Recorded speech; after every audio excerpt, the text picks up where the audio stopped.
Dr. Barbara Mitra and I'm a senior lecturer here at the University of Worcester.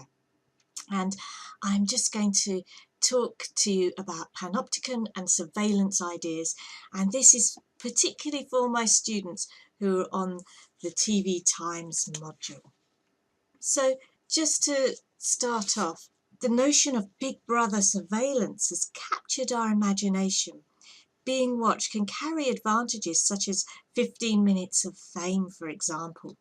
And we can think about why viewers watch. So it could be for voyeuristic pleasures, so watching others for voyeuristic reasons, or it could be the suffering of others reassures us that our life is not so bad.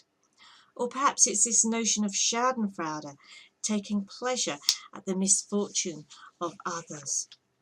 So Jeremy Bentham wrote about the Panopticon in a series of writings on prison reform in the 18th century, where inmates would be housed and every movement is observed by a watchtower. And he believed that this would make the prisoners behave. So you didn't know if the watcher is there or not, but the fact they could be there would get you to behave. And Foucault highlights disciplinary power exercised by individuals over themselves. So we monitor our behaviour according to societal norms.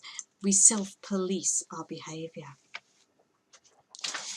And when we think about these ideas in relation to reality TV, first of all, just want to highlight that we can identify certain types of reality TV, such as crime and emergency reality TV, or intimacy surveillance, where we watch people in relationships, or lifestyle reality TV, maybe focusing on ordinary experiences or life transitions, such as weddings.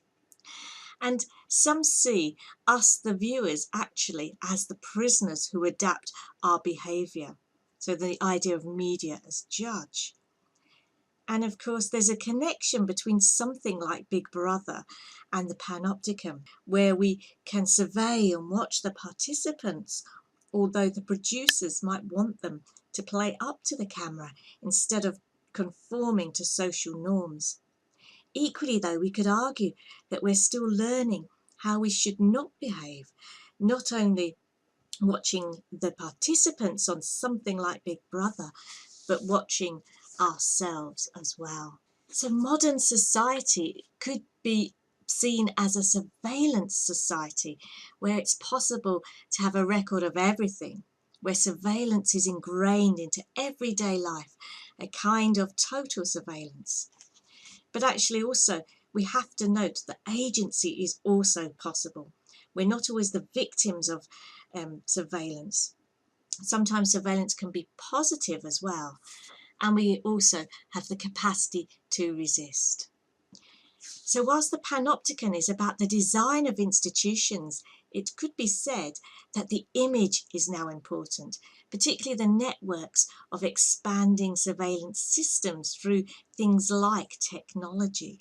So our lives are permeated by images which are part of the panoptic gaze. So control is imposed on the spectators and also those that we are watching. And here are some useful sources to get you started, but those on my TV Times module. You can also go to the online resource list for more information and reading about the Panopticon. Thank you for listening.